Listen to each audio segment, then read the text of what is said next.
నమస్తే ఫ్రెండ్స్, నేను మీ Durga. Welcome back to my channel. ఈరోజు మన ఛానల్లో నోరూరించే దొండకాయ పచ్చడిని ఎలా చేసుకోవాలో నేను మీతో షేర్ చేసుకోబోతున్నానండి. ఈ దొండకాయ రోటి పచ్చడి మనకి చపాతీలోకైనా సరే, వేడి వేడి అన్నంలోకైనా సరే అద్భుతంగా ఉంటుంది. చాలా చాలా బాగుంటుంది. ఈ ప్రాసెస్లో ఒకసారి ట్రై చేసి చూడండి. ఇంట్లో వాళ్ళు కూడా వద్దనకుండా తింటారు. ఎప్పుడైనా దొండకాయలు తీసుకొచ్చినప్పుడు అందులో పండిపోయినవి ఉంటే అవి పడేయకుండా ఒకసారి ఇలా దొండకాయ రోటి పచ్చడిని ట్రై చేయండి. చాలా బాగుంటుంది. మరి లేట్ చేయకుండా ప్రాసెస్ చూద్దాం రండి.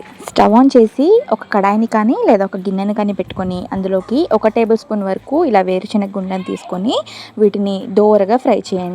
ఇవన్నీ మనము వితౌట్ ఆయిల్తోనే ఫ్రై చేసుకోవాలి. ఇలా మనము కొంచెం వేయించుకున్నాక వీటిని ఒక గిన్నెలో పక్కన తీసుకోండి. నెక్స్ట్ ఇందులోకి 1 టీ స్పూన్ వరకు పచ్చిశనగపప్పుని, అలాగే 1 టీ స్పూన్ వరకు మినపగుండ్లని కూడా తీసుకొని వీటిని కూడా కొంచెం స్లో ఫ్లేమ్లో గ్యాస్ని పెట్టుకొని చక్కగా దోరగా వేయించుకోవాలి.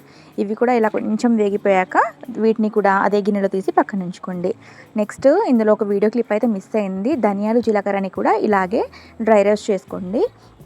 నెక్స్ట్ ఇందులోకి కొంచెం ఆయిల్ని వేసుకొని ఒక 5-6 పచ్చిమిరపకాయలను ఇలా తుంచుకొని ఇలా ఆయిల్లోకి వేసుకొని కొంచెం లైట్గా పైన పీల్ అనేది కొంచెం కలర్ చేంజ్ అయ్యే వరకు ఫ్రై చేసుకొని ఇలా ఒక ప్లేట్లో తీసుకొని పెట్టేసుకోండి. నెక్స్ట్ అదే గిన్నెలో అవసరమైతే 1 టేబుల్ స్పూన్ వరకు ఆయిల్ని వేసుకొని ఇలా మీడియం సైజులో కట్ చేసుకున్న దొండకాయ ముక్కల్ని కూడా ఇందులోకి యాడ్ చేసుకోండి. ఈ దొండకాయ ముక్కలతో పాటు ఒక పెద్ద సైజ్ టమాటాని కూడా ఇలా కొంచెం మీడియం సైజ్గా ముక్కల్ని కట్ చేసుకొని నెక్స్ట్ ఇందులోకి కొద్దిగా చింతపండుని, అలాగే టేస్ట్కి తగ్గట్టు ఉప్పుని, ఒక 1/2 టీ స్పూన్ వరకు పసుపుని కూడా యాడ్ చేసుకొని వీటన్నిటిని కలిసే విధంగా చక్కగా కలుపుకొని మూత పెట్టేసి ఒక 10 మినిట్స్ పాటు మీడియం ఫ్లేమ్లో వీటిని సాఫ్ట్గా అయ్యే వరకు కుక్ చేసుకోవాలండి. వీటికి ఎక్కువ టైం పట్టదు. ఒక 10-15 నిమిషాలు మీడియం ఫ్లేమ్లో మీరు స్టవ్ని పెట్టుకొని ఇలా మూత పెట్టేసుకొని మధ్య మధ్యలో కలుపుకుంటూ వీటిని కుక్ చేసుకుంటే టమాటో అండ్ చింతపండు, ఈ దొండకాయలన్నీ సాఫ్ట్గా కుక్ అయిపోతాయి. ఇలా సాఫ్ట్గా కుక్ అయిన దొండకాయ ముక్కల్ని కంప్లీట్గా చల్లారే వరకు పక్కన ఉంచేయండి.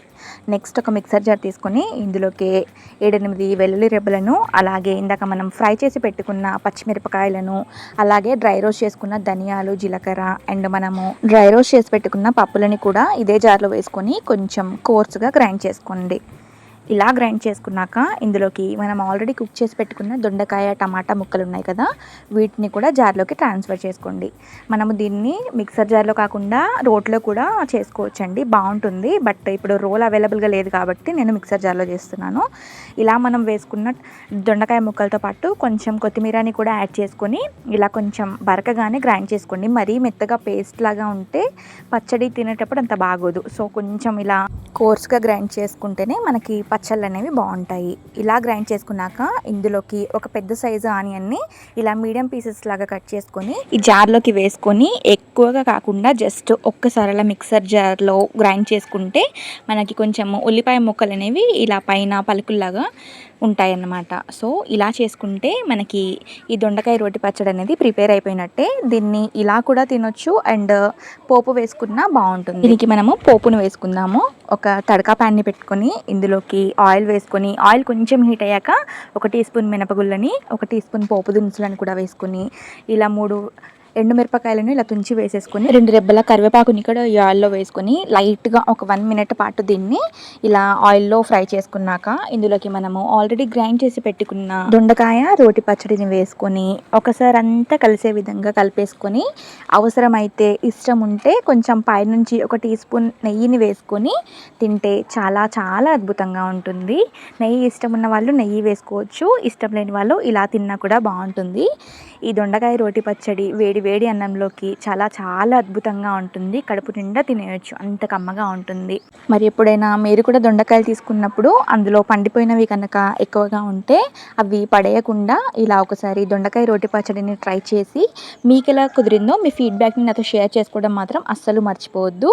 అలాగే వీడియో కనుక నచ్చినట్లయితే మీ ఫ్రెండ్స్ అండ్ ఫ్యామిలీ రిలేటివ్స్తో షేర్ చేసుకొని ఇలాంటి మరిన్ని వీడియోస్ కోసం మన ఛానల్ని తప్పకుండా సబ్స్క్రైబ్ చేసుకోండి. Thank you for watching.